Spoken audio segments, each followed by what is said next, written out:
Spámaðurinn Esekiel kom fram 450 árum eftir dauða Davíðs konungs. Hins vegar skrifaði spámaðurinn Esekiel spádómsorð Guðs sem sagði: Þjónn minn Davíð mun vera höfðingi. Við getum auðveldlega skilið að þessi Davíð eigi ekki við hinn efnislega Davíð, heldur hinn spámanlega Davíð. Það er hinn andlega Davíð, er það ekki?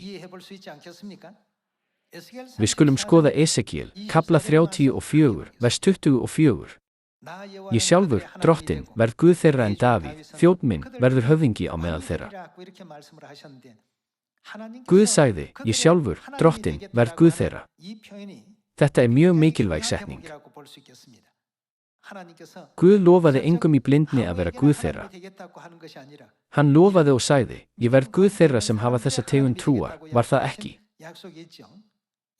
Við skulum skoða Jeremía kafla 31, vers 31. Þeir dagar koma, segir drottinn, þegar ég geri nýjan sáttmála við Ísraelsmenn og Júdamenn.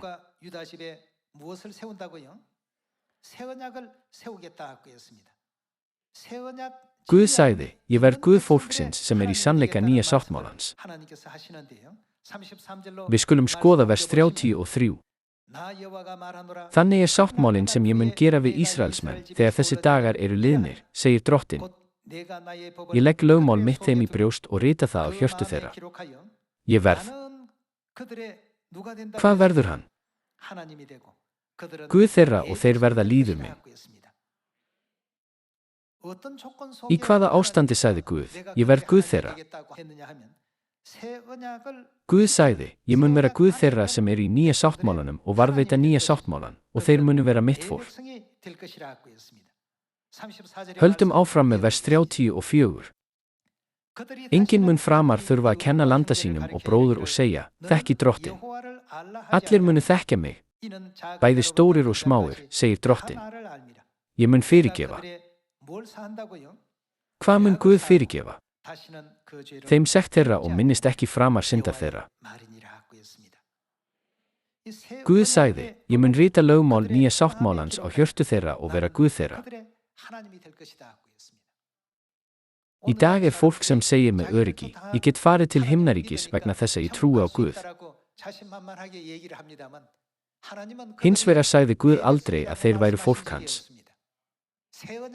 Guð sagði: Ég mun vera Guð þeirra sem lifa í sannleika nýja sáttmálans.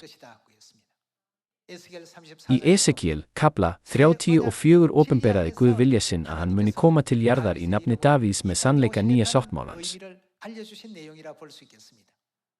Þó að einhver segi: Ég er Davíð, þýðir það ekki að hann sé Davíð.